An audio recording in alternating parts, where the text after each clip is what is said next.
हे दोस्तों, एक आदमी था जो बहुत अमीर था। उसके पास सब कुछ था पर फिर भी वो कभी खुश नहीं दिखता था। ये देखकर एक दिन ऑर्थर ने उससे पूछ लिया कि तुम्हारे पास तो बेसिकली सब कुछ है, फिर क्यों तुम हमेशा इतने सैड और टेंशन में दिखते हो। तब उस आदमी ने कहा, ये लग्जरी कार, बंगलो और पैसे होना क्या फायदे का जब मेरी वाइफ और मेरी फैमिली ही मुझसे प्यार नहीं करती। इंसान की जो दो सबसे डोमिनेटिंग इमोशंस है वो है लव एंड फियर। और मेरा पर्सनली मानना है कि लव की फीलिंग फियर से ज्यादा पावरफुल होती है। प्यार एक कमजोर इंसान को इतना पावरफुल बना सकता है कि वो अकेला पहाड़ तोड़ के उसमें से रास्ता बना दे, और दूसरी तरफ एक स्ट्रॉन्ग हेल्दी अमीर इंसान को इतना कमजोर बना दे कि वो खुद के हाथ से खुद का खाना भी ना खा पाए। मैं दूसरी फीलिंग्स का तो नहीं बोल सकता, बट हाँ, हर इंसान को अपनी लाइफ में प्यार की बहुत ज्यादा जरूरत होती है। भले से आपके पास सब कुछ हो, पर अगर आपको कोई प्यार करने वाला ही नहीं होगा तो आपको दुनिया एकदम वेस्ट और बेकार लगेगी। और भले से ये बात हम कभी बोले या ना बोले, बट हम सब अंदर से चाहते हैं कि हमें एटलीस्ट हमारी लाइफ के कुछ खास लोगों से बहुत सारा प्यार मिले, जैसे अपने पेरेंट्स या बच्चों का प्यार, अपनी लाइफ पार्टनर का प्यार और एंड में अपने दोस्तों का प्यार। ऑथर गैरी चैपमैन, जो कि मैरिज, फैमिली और रिलेशनशिप एक्सपर्ट है, वो बताते हैं कि हर इंसान के अंदर एक इमोशनल लव टैंक होता है जो और किसी चीज से नहीं, बस उन कुछ खास लोगों के प्यार से भरता है। जब तक उन्हें वो प्यार दिखता और मिलता रहता है तब तक वो इमोशनली और मेंटली स्टेबल रहते हैं, इन शॉर्ट खुश रहते हैं। पर जब वो प्यार मिलना बंद होने लगता है तो वो लव टैंक खाली होता जाता है। तब इंसान मेंटली और इमोशनली अनस्टेबल हो जाता है, उसे कुछ भी अच्छा नहीं लगता, वो फ्रस्ट्रेट होने लगता है। और एट द एंड जब वो लव टैंक पूरी तरीके से खाली हो जाती है तब रिलेशनशिप्स में सारी बड़ी प्रॉब्लम्स आना स्टार्ट होती है, लड़ाई, सैडनेस और बाकी सारी बुरी चीजें, जो एट द वर्स्ट केस धीरे धीरे प्यार को खत्म कर देती है और रिलेशनशिप्स को भी। हम सबको खुश रहने के लिए ये बहुत जरूरी है कि हमारा वो इमोशनल लव टैंक हमेशा थोड़ा तो भरा रहे, पर सैडली आजकल ज्यादातर लोगों को वो प्यार मिल नहीं पाता जो वो एक्सपेक्ट करते हैं। अब इसका रीजन ये नहीं है कि वो खास लोग हमसे प्यार नहीं करते, बल्कि एक सबसे बड़ा रीजन ये है कि ज्यादातर लोगों की प्यार की लैंग्वेज हमसे अलग होती है, जो हमें समझ नहीं आती, और इसीलिए हमें उनका प्यार कभी फील नहीं हो पाता। एग्जाम्पल, हम सबकी एक प्राइमरी लैंग्वेज होती है जिसे हम अपनी मदर टंग भी बोलते हैं, जो हमें सबसे ज्यादा बोलने और समझने कंफर्टेबल लगती है। हो सकता है हमें कोई दूसरी सेकेंडरी लैंग्वेज भी आती हो, जैसे इंग्लिश, मराठी, संस्कृत एक्सेट्रा, पर स्टिल हमें सबसे ज्यादा अच्छे से समझ हमारी मदर टंग ही आती है। ठीक इसी तरह हम सबकी प्यार की भी अलग अलग प्राइमरी लैंग्वेज होती है जो हमें सबसे ज्यादा अच्छे से समझ आती है, और यही प्राइमरी लैंग्वेज हमारे इमोशनल टैंक को सबसे अच्छे से फुल कर सकती है। प्यार की टोटल 5 लैंग्वेज होती है, और अगर आप चाहते हो आपका अपनी फैमिली और अपने पार्टनर के साथ रिलेशनशिप कभी खराब ना हो और बस अच्छा होते जाए, तो आपको इन 5 लैंग्वेजेस का पता होना चाहिए। आपको पता होना चाहिए कि इन 5 में से वो कौन सी एक लैंग्वेज है जो उनकी प्राइमरी लैंग्वेज है, जो उन्हें सबसे अच्छा फील कराती है। और ये पता करने के बाद आपको उनकी लैंग्वेज में ही अपना प्यार उनको एक्सप्रेस करना चाहिए, जिससे उनका वो इमोशनल टैंक भी हमेशा फुल रहेगा। So let's begin. Love language number 1, words of affirmation. एक हस्बैंड और वाइफ में बहुत झगड़े होते थे। हस्बैंड अपने हिसाब से वाइफ को खुश करने के लिए सब कुछ करता था। वो मेहनत से काम करके वाइफ को पैसे लाके देता, कभी कभी घर के थोड़े बहुत काम करके अपनी वाइफ की हेल्प भी कर देता था, जिसके लिए उसकी वाइफ उसको हमेशा रिस्पेक्ट करती थी। लेकिन इसके बाद भी वाइफ को कभी ये नहीं फील हो पाता था कि उसका हस्बैंड उसे प्यार करता है। इस बात से हस्बैंड को बहुत चिढ़ होती थी, लेकिन यहाँ वाइफ की कोई गलती नहीं थी। ये बात सच थी कि हस्बैंड सब कुछ करता था, पर प्रॉब्लम ये थी कि वो कभी अपनी वाइफ को ये नहीं बोलता था कि वो उससे कितना प्यार करता है, क्यों प्यार करता है। वो उसकी कभी तारीफ नहीं करता था। उसे लगता था ये सब बोलना और बताना बस मूवीज में अच्छा लगता है, और रियल लाइफ में ये सब चीज की जरूरत नहीं होती। मेन प्यार तो अपनी फैमिली की नीड्स को पूरा करना होता है, जो कि वो हमेशा करता था। अब ये बात इतनी ही स्टूपिड है जितना किसी मलयालम बोलने वाले इंसान को हिंदी में कोई बात समझाने की कोशिश करना, और फिर इस बात से गुस्सा भी होना कि आपके इतना अच्छा हिंदी बोलने के बाद भी उसे कोई बात समझ क्यों नहीं आई। सिमिलरली सच तो ये था कि उसकी वाइफ को प्यार फील करने के लिए और समझने के लिए वो बातें ही सबसे इंपॉर्टेंट थी। उसकी वाइफ की प्राइमरी लव लैंग्वेज थी वर्ड्स ऑफ अफर्मेशन, पर उसका हस्बैंड एक दूसरी लैंग्वेज में ही उसे अपना प्यार एक्सप्रेस कर रहा था। वर्ड्स ऑफ अफर्मेशन मतलब ऐसी चीजें बोलना जो तुम्हारे पार्टनर को बिल्ड करे और उसे अच्छा फील कराए। एग्जाम्पल, आई लव यू बोलना, क्यों आप उन्हें इतना प्यार करते हो ये बताना, और हमेशा बताते रहना, बोल के, लिख के या कैसे भी। उन्हें एनकरेज करने वाली बातें बोलना, कॉम्प्लीमेंट्स देना, उन्हें हमेशा हर छोटी बड़ी बातों के लिए अप्रिशिएट करना। जिन लोगों की ये प्राइमरी लव लैंग्वेज होती है, उन्हें आप जब भी वर्ड्स ऑफ अफर्मेशन बोलोगे तो उन्हें बहुत अच्छा फील होगा, और तभी उन्हें आपका रियल प्यार भी फील हो पाएगा। पर जब तक आप उन्हें ये सिंपल सी बातें नहीं बोलते, तब तक उन्हें आपका प्यार फील नहीं हो पाएगा, और ना ही उनका लव टैंक भरेगा। Love language number 2, quality time.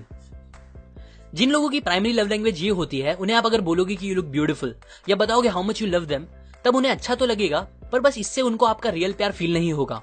बल्कि उन्हें वो प्यार फील होगा जब आप उनके साथ क्वालिटी टाइम स्पेंड करोगे। और क्वालिटी टाइम स्पेंड करने से मेरा मतलब ये नहीं है कि बस एक ही घर में साथ रह के कैसे भी टाइम स्पेंड कर देना, टीवी देखते देखते बातें करना या मोबाइल में लगे रह के उनकी बातें सुनना, ये सब नहीं। बल्कि क्वालिटी टाइम मतलब अपना पूरा अनडिवाइडेड अटेंशन बस उनको देना, उनके साथ उस मूवमेंट में प्रेजेंट होना, बातें करना और वो चीजें करना जो उनको पसंद हो, जैसे मे बी साथ में कुकिंग या पेंटिंग करना, बीच पे बैठे रह के बातें करना, एक्सेट्रा। जब आप उनके साथ क्वालिटी टाइम बिताओगे तभी उन्हें वो लव फील होगा और तभी वो खुश रहेंगे। Love language number 3, receiving gifts. Gifts मिलना किसको पसंद नहीं है, और जिन लोगों की प्राइमरी लव लैंग्वेज ये होती है वो आपसे एक्सपेक्ट भी करते हैं कि आप कभी कभी तो एटलीस्ट उन्हें कुछ गिफ्ट्स दो। गिफ्ट्स एक्चुअल में बहुत स्पेशल होते हैं क्योंकि वो सामने वाले को ये फील कराते हैं कि आप उनके बारे में सोचते हो, और वो लेते टाइम भी आप उनके बारे में ही सोच रहे थे। फिर जब भी कभी वो आपका गिफ्ट देखेंगे उन्हें ये याद आएगा कि आपने उन्हें याद किया था, जो कि बहुत अच्छी फीलिंग होती है उनके लिए। अब अगर आप ये सोच रहे हो कि मैं कहाँ हमेशा गिफ्ट दे सकता हूँ, मेरी तो फाइनेंशियल कंडीशन अच्छी नहीं है, ऐसा है वैसा है, तो पहली बात, आपको किसी ने नहीं कहा गिफ्ट महंगे होना जरूरी है या ऐसा कुछ। एक्चुअल में लोगों को लव फील कराना आपकी सोच से काफी सस्ता होता है। कुछ चॉकलेट्स, एक रोज, एक सिंपल सा कार्ड या ऐसा कोई भी छोटे मोटे गिफ्ट्स आपके पार्टनर का या आपके फैमिली मेंबर का पूरा दिन ब्यूटीफुल बना सकते हैं।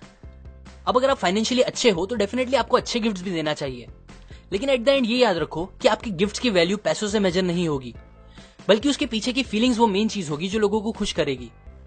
मैंने बहुत बार देखा है कि कुछ सस्ते से गिफ्ट्स लोगों के दिल के बहुत पास होते हैं, जिसे वो जिंदगी भर दूसरे किसी भी महंगी गिफ्ट से ज्यादा संभाल के रखते हैं। और बहुत बार तो गिफ्ट का मटेरियलिस्टिक होना भी जरूरी नहीं है, कभी कभी आपका टाइम और आपके एफर्ट्स भी उनके लिए गिफ्ट्स हो सकते हैं। सो एक हैबिट बना लो और अपने उन खास लोगों को, स्पेशली जिनकी लव लैंग्वेज ये है, उन्हें तो एटलीस्ट छोटे मोटे गिफ्ट्स देते रहो, या आपके रिलेशनशिप्स काफी स्ट्रॉन्ग कर देंगे। Love language number 4, acts of service. पहली लैंग्वेज में मैंने आपको जो हस्बैंड और वाइफ की स्टोरी बताई, उसमें हस्बैंड अपनी वाइफ को जिस प्यार की लैंग्वेज में अपना प्यार बताना चाह रहा था वो थी एक्ट्स ऑफ सर्विस।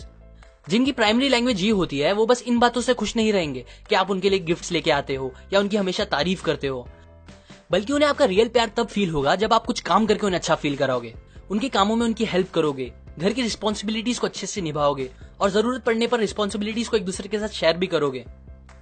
काम जैसे कि एग्जाम्पल्स, खाना बनाना, घर को साफ रखना, पैसे कमा के देना, घर की जरूरतों को पूरा करना, बच्चों की नीड्स पूरी करना, etcetera etcetera. Love language number 5, physical touch. आजकल हमारी थिंकिंग इतनी खराब हो चुकी है कि मुझे पता है दैट फिजिकल टच सुनते ही ज्यादातर लोगों के दिमाग में कुछ गंदा ही आया होगा। इसीलिए पहले ही क्लियर कर दूं कि कुछ सेक्सुअल होना ही फिजिकल टच नहीं होता, बल्कि एक्चुअल में ये बहुत प्योर लैंग्वेज है अपने प्यार को शो करने के लिए। एग्जाम्पल, एक माँ को जब अपने बच्चों पे प्यार आता है तब वो उन्हें किस या हग करती है, जो कि फिजिकल टच है। जब हम बुरा फील कर रहे होते हैं या कुछ बड़ा होता है हमारे साथ, तब हम अपने फ्रेंड्स को या अपने क्लोज वंस को इमोशनल होकर गले लगा लेते हैं, बिकॉज तब हमें प्यार की जरूरत होती है, और फिजिकल टच एक बहुत स्ट्रॉन्ग तरीका है प्यार फील करने का। इसी तरह जो लोगों की प्राइमरी लव लैंग्वेज ये होती है वो चाहते हैं कि आप उन्हें हग करो, कडल करो। Nothing needs to be sexual, बस साथ में बैठ के टीवी देखना, हाथ पकड़ के चलना, ये सब चीजें भी उन्हें आपका प्यार शो करेगी। कुछ बच्चे जिनकी प्राइमरी लव लैंग्वेज ये होती है, उन्हें मारने से पहले पेरेंट्स को 100 बार सोचना चाहिए, बिकॉज मारना भी फिजिकल टच है, लेकिन एक नेगेटिव वे में, जो उन्हें बहुत ज्यादा मेंटली डिस्टर्ब कर सकती है। ये याद रखो कि अगर आप किसी को उनकी लव लैंग्वेज में कुछ नेगेटिव करोगे तो उनसे ज्यादा बुरा भी और किसी को नहीं लगेगा। एग्जाम्पल, अगर किसी की love language words of affirmation है और आप उनको कुछ बुरा बोलोगे या अप्रिशिएट नहीं करोगे तो उन्हें सबसे ज्यादा बुरा लगेगा। सो टू कंक्लूड, आप पता करो कि इन 5 में से आपकी खुद की और आपके उन खास लोगों की प्राइमरी लव लैंग्वेज क्या है, और फिर उसी लैंग्वेज में उन्हें प्यार फील कराओ ताकि उनका इमोशनल लव टैंक भर सके। आप कभी कभी इन सब 5 लैंग्वेज का यूज कर सकते हो, लेकिन सबसे ज्यादा आपको उनकी प्राइमरी लव लैंग्वेज का यूज करना चाहिए, बिकॉज वो ही सबसे ज्यादा इंपैक्ट करेगा और आपके रिलेशनशिप को उनके साथ अच्छा रखेगा। ये बात मैंने आपको the 5 love languages by Gary Chapman book से बताई है। अगर आपको इन लैंग्वेजेस के बारे में डिटेल में जानना है और बाकी बहुत सी अच्छी बातें जो आपके रिलेशनशिप्स को बहुत स्ट्रॉन्ग कर सकती है आपकी फैमिली, फ्रेंड्स और आपके पार्टनर के साथ, तो आप इस बुक की एक फ्री ऑडियो बुक ले सकते हो www.audibletrial.com/seeken से, या नीचे दिए हुए डिस्क्रिप्शन लिंक से जाके। Audible.com एक अमेजॉन कंपनी है जो आपको एक फ्री ऑडियो बुक देती है विद 30 डेज ट्रायल, जिसमें आप ये फ्री ऑडियो बुक को किसी दूसरी अपने पसंद की ऑडियो बुक के साथ रिप्लेस भी कर सकते हो, और वो भी बिना पैसे दिए। लाइक करिए अगर आपको ये वीडियो काम का लगा, अपनी व्यूज कमेंट करें, शेयर करें इस वीडियो को ताकि लोगों की लाइफ थोड़ी और इजी और हैप्पी हो सके। सब्सक्राइब करें, मैं और ऐसी यूजफुल नॉलेज आपके साथ शेयर करता रहूंगा, यूजुअली हर week. And finally, thanks for watching.